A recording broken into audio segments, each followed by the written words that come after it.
Guerre en Ukraine, jour 132, les Russes avancent dans le Donbass, bombardement massif sur Sloviansk. Les forces russes continuent mardi d'avancer dans le Donbass, bassin industriel de l'Est de l'Ukraine, qu'elles veulent finir de conquérir, avec dans le viseur la ville de Sloviansk, cible d'un bombardement massif, qui a fait au moins 2 morts. Bonjour et bienvenue sur la chaîne S Magazine TV. Pour ceux qui ne sont pas encore abonnés, cliquez sur le bouton et activez la clochette pour ne rien manquer de notre prochaine vidéo. C'est ce que vous devez savoir. Zelensky pense que la Biélorussie n'entrera pas en guerre.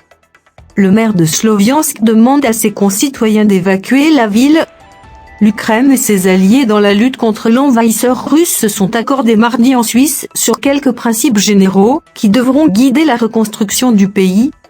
Bombardement russe massif sur la ville de Sloviansk, dans l'Est. Zelensky critique le rôle des armateurs grecs dans le transport de pétrole russe. Russie, le chef de la Douma veut réexaminer un accord maritime avec la Norvège. Céréales ukrainiennes, le cargo russe Zibexoli toujours au large des côtes turques. Des armes occidentales livrées à l'Ukraine finissent sur le marché noir, accuse Moscou.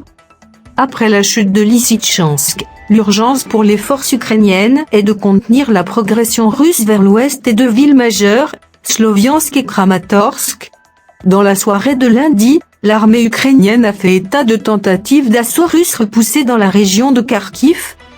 Un responsable russe issu des puissants services de sécurité, FSB, a pris la tête mardi du gouvernement de la région ukrainienne de Kherson. Les 30 pays membres de l'OTAN ont lancé mardi le processus de ratification pour les adhésions de la Suède et de la Finlande. La Russie a déclaré enquêter sur les tortures qu'auraient subies des soldats capturés par les forces ukrainiennes. Plus de 6 millions d'Ukrainiens sont déplacés à l'intérieur de leur pays, selon l'Organisation internationale pour les migrations. Le gouverneur de la région de Donetsk, à laquelle est rattaché Sloviansk, Pavlo Kyrylenko, a indiqué sur Telegram que 2 personnes avaient été tuées et 7 autres blessées dans ces frappes qui ont visé le marché central de la ville. Les journalistes de l'AFP présents à Sloviansk lors du bombardement ont vu des roquettes frapper le marché et 3 autres les rues adjacentes. Le marché était en feu, des pompiers tentant de maîtriser l'incendie. Une fois encore, les Russes visent intentionnellement des endroits où se rassemblent les civils. C'est du terrorisme pur et simple, a dénoncé M. Kyrylenko, appelant à évacuer. Après la chute dimanche de Lysychansk, pièce maîtresse du plan de conquête du Donbass, les forces russes progressent vers l'ouest et se dirigeaient vers cette ville de quelques 100 000 habitants avant la guerre. Sloviansk.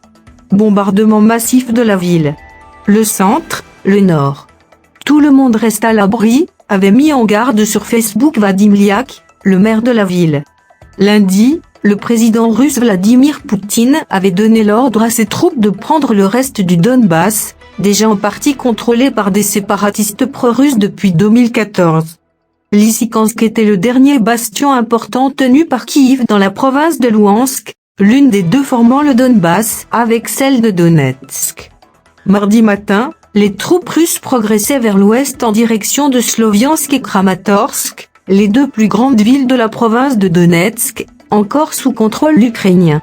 Elles se trouvaient à une dizaine de kilomètres de la ville de Siversk, qu'elle pilonne depuis plusieurs jours, et donc à une 50aine de kilomètres de Sloviansk. L'armée russe a affirmé dans la matinée avoir bombardé 2 postes de commandement ukrainiens à Donetsk. Selon la présidence ukrainienne mardi, au moins 2 civils ont été tués et 6 blessés par des bombardements russes dans la province.